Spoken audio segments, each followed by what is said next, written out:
We are coming to do more than that in Ekiti.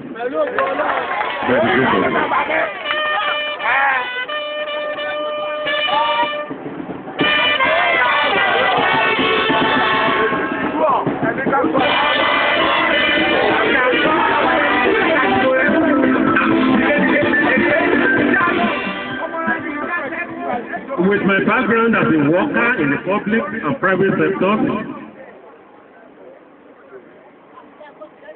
I have acquired a huge experience which I believe I can use to turn around the future of Ekiti State, and I'm very passionate about it. What about our youth? Any government that does not pay special attention to and develop its youth is a wasting government. All right-thinking persons will be touched by the level of unemployed youth in Ekiti State today. I am personally touched. I have therefore developed a program of action that will create job opportunities for all our youth and unemployed graduates, which shall be aggressively pursued. I promise to create a minimum of 4,000 job opportunities annually during my tenure.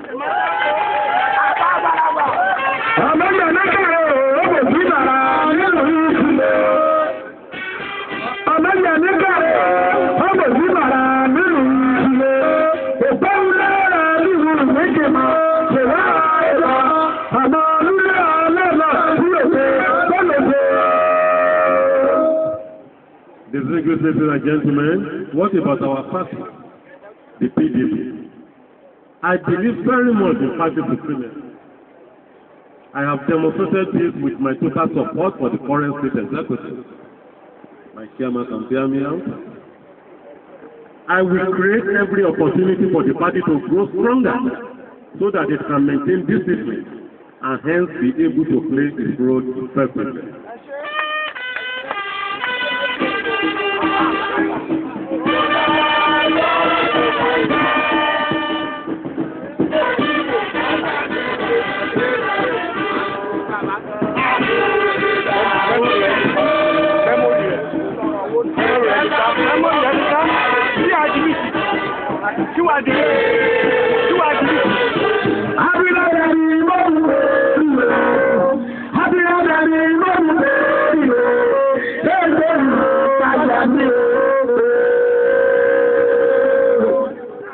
Distinguished ladies and gentlemen, I promise, bankers, our word is our bond. One will say it, it is done. I promise that within my first year in office, a befitting state party office shall be constructed and one in each senatorial district. We are going to move out of this place to a new premises owned by us, or we are going to buy it and refurbish it.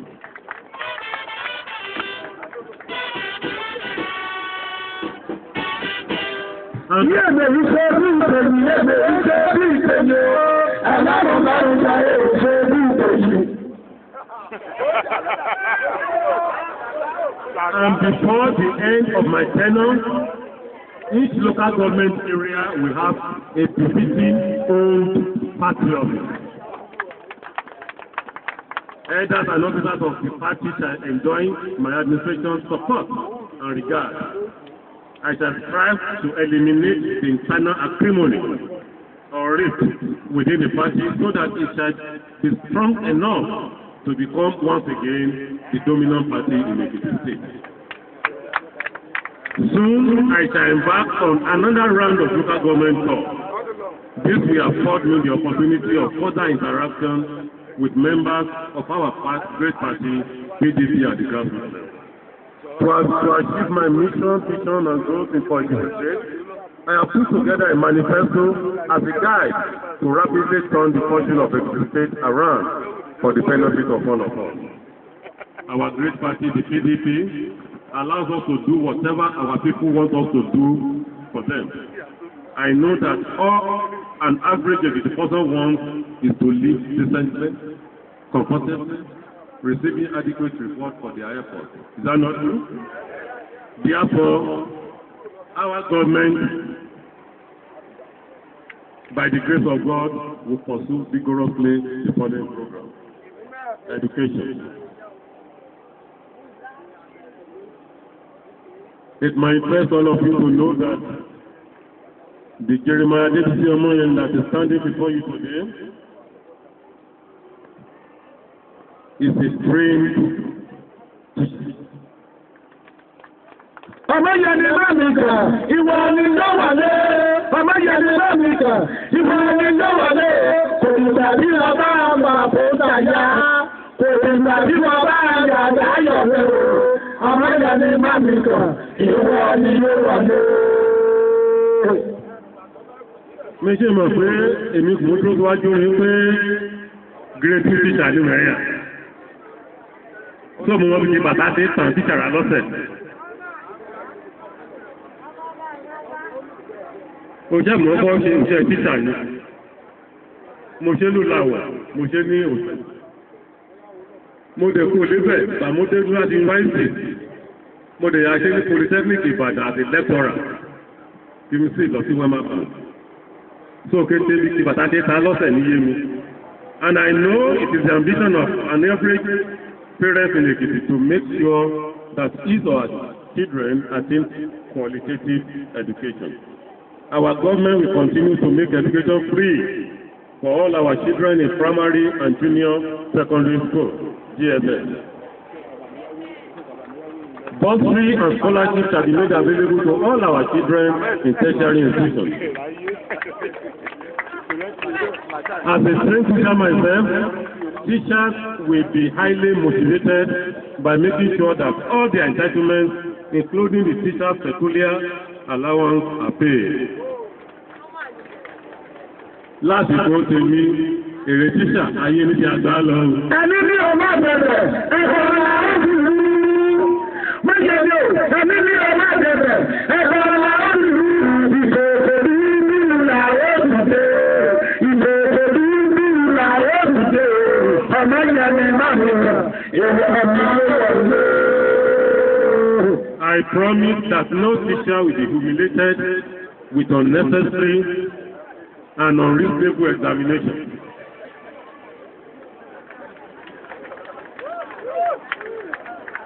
Kàn bá fẹ́ mọ̀ pé àtìṣà amúṣẹ́ ṣe, ṣé ò dáhùn lọ ṣe é kó?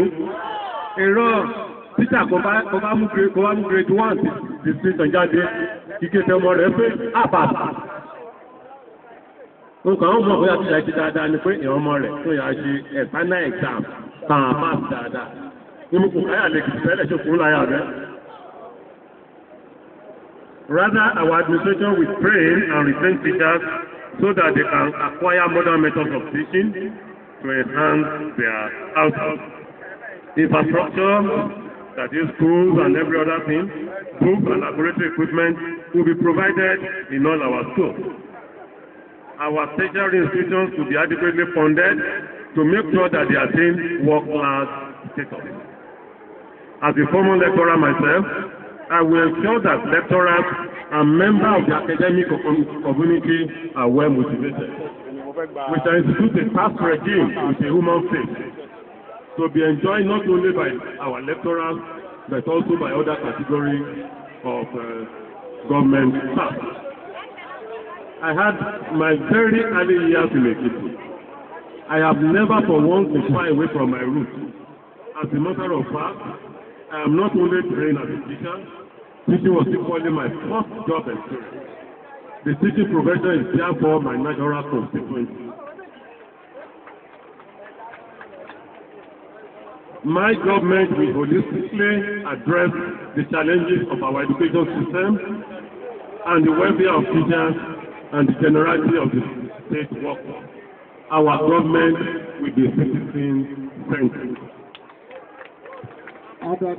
What about agriculture? We will mechanize agriculture so that we can produce more by providing necessary equipment and a necessary environment. Food processing industries will be encouraged so that farm produce can be processed into value-added products for export and local consumption. Kí mọ̀ pé ráìsì Ado Ekiti, Also, the airport. Cocoa Latino, it's Cocoa Loco. But those good old days will come back. Agbára Ọlọ́run.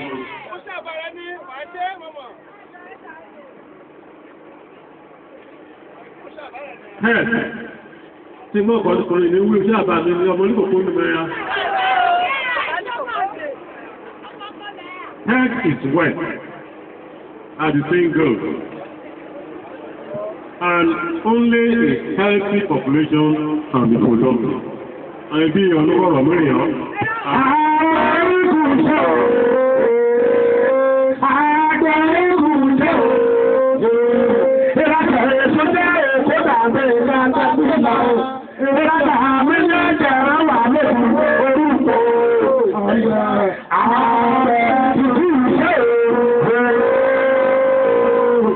so this way we shall prioritize primary health care while paying adequate attention to secondary and tertiary health institutions. What about industrialization and job creation? Government has no business in business. Our government will encourage entrepreneurs, both local and international, to come to Ekiti State and establish industry under the public-private partnership arrangement. Tíri kíjọba tó bá wò yẹn bọ̀ pé àwọn akọ́tí tó adálé oṣẹ́ sílẹ̀ wọ́n á ṣe yí wọ́n á rọ ní ẹ̀pà. Ìjọba ní business láti ní àṣẹ business. Ó kò jọba ṣe ni pé kéèké kí business kéèlè ṣe dáadáa kan akọ̀ á sí kan yóò àgbẹ̀ ọ̀nìyàn rà. Ọ̀dẹ̀ lọ́rọ̀ aṣẹ́ náà ní ṣe lùgbà mẹ́rin bank. At the time, I was executive director in charge of SME, small and medium scale industry. We can partner with individuals, with corporations, to assist them to set out up the business, and then we pull out of it to enable them to thrive, so to prosper. Our government will encourage that. Government will only provide the necessary environment for them to thrive. My experience in the private sector and connections will be brought to bear in this regard. Industrialization will be an avenue for creation. Our youth will be adequately trained to work in this industry. I can assure our youth within 2 years of our administration, unless you don't want to work, there will be a work waiting for you. Dàbí ẹ̀kọ́ wò, oyin mama, ọmọ yẹn níbi kò kò fẹ́ẹ̀fẹ̀, oyin mama, dàbí ẹ̀kọ́ wò, oyin mama. Harnessing our mineral resources. Ekiti State is endowed with many mineral resources. Our government will embark on rapid appraisal of all our mineral resources to have a geodata bank for these minerals and ensure that they are exploited for the benefit of our people in Ekiti. Security. Peace and security is essential for development. Our government can take every measure necessary to ensure that residents of Ekiti, our dear state, are enabled to carry out their day-to-day life and legitimate business in an atmosphere of peace and security. We shall give support to all security agencies in the discharge of their responsibilities. Other points and cardinal programs put together to achieve our mission and vision are well articulated in our manifesto, which will be made available to the public at the appropriate time.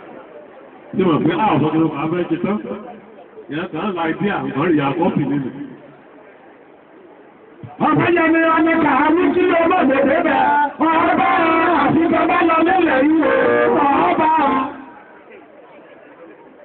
Distinguished ladies and gentlemen, and participants, the road to Ekiti State cannot be taken by one man alone. Òṣèkùn ọ̀fẹ́ ṣe o, mẹ́yọ̀ dáṣe, kékeré àjọṣepọ̀. The labor, civil servants, teachers, artisans, students, academicians, farmers, professionals, all have a role to play.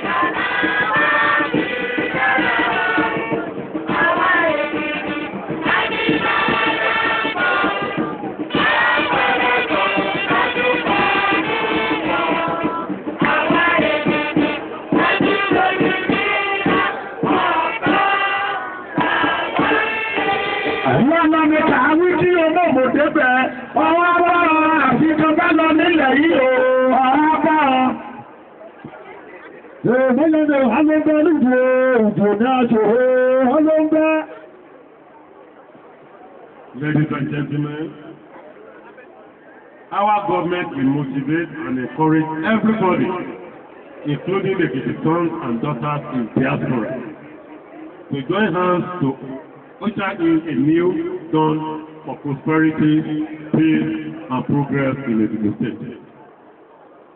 Our mission and vision cannot be achieved without the support of everybody. All our people in the public and private sectors and individuals to support us and our great party to get the government house come 2014. May 29. So, I'm aware of the Ọlọ́run ti fún wa níjọba àwọn. Ṣé ọ̀rọ̀ àgbà níbẹ̀ bẹ́ẹ̀ bí ìjọba sọ́ọ̀dù ni? Ṣé mọ̀ pé ọdún kan náà ti yọ́kùn níbẹ̀ ó sì jòkó sí pẹ̀gẹ́rẹ́ o? Olúwádámi rẹ̀, akẹ́ àṣẹ òwúrọ̀ ìgbìmọ̀ rẹ̀ ṣe láàmì rẹ̀, akẹ́ àṣẹ òwúrọ̀ ìfẹ́ ẹ̀dọ́ ọ̀rọ̀ ọ̀pọ̀ ọmọ òfin rẹ̀ ènìyàn oríwòye àṣìláwọ̀. How do we get back to the government house? To get there, the PDP indeed Ekiti needs a strong and respectable candidate, an accomplished professional with wide private sector experience, a candidate with passion for rapid socio-economic development of our dear state, a loyal party member, well-educated and capable of holding his own in the Committee of State Chief Executive. Mo wí ni pé ọ̀nì kò yóò dé bẹ̀, ọyọ́ bá ní pé lọ ní kọ̀tí ní experience kan yóò mú ṣe, kọ̀tí kàwé kan yóò mú ṣe, kọ̀tí ní connection kan yóò mú ṣe. Kò yẹ pé bí àgbóhùn náà bá jòkó pọ̀, òun gan náà yàwí kan fẹ́ gbọ́rọ̀ ẹnu rẹ̀. Ẹ̀jọ̀ ní àwọn náà gbọ́. Ó ti wá pọ̀lá lọ́dọ̀ ìdìbò. Ó wá pọ̀lá lọ́dọ̀ ìdìbò. My chairman, distinguished party leaders, I, Ado Ekiti, Omoyeni, I am that person.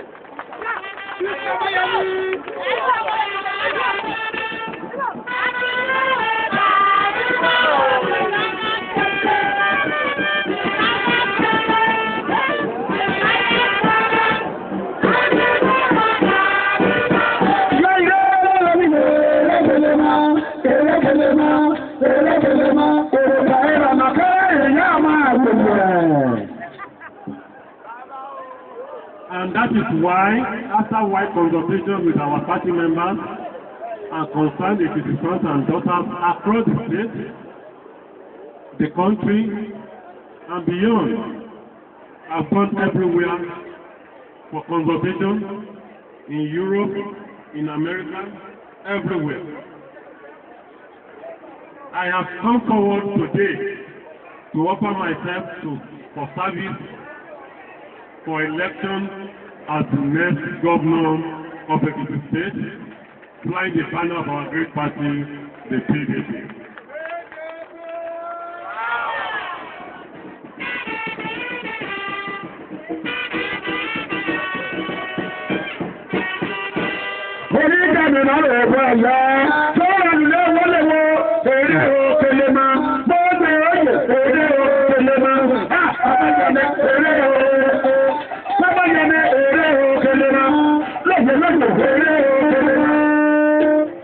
It is therefore my delight and privilege to declare on this occasion my intention to seek your mandate, Mr. Chairman, to fly the flag of our great party as the 2014 gubernatorial candidate in Ekiti State.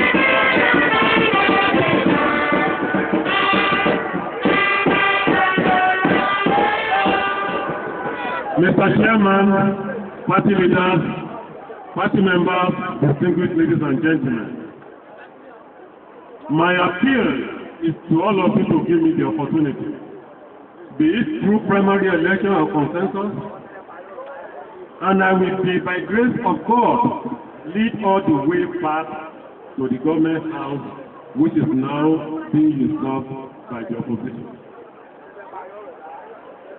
Make me, Jeremiah Bisi Omoyeni, your candidate, and I assure you, with God, we shall get there. I therefore appeal to our great party, the PDP, to give me the opportunity to contest the 2014 election as a gubernatorial candidate.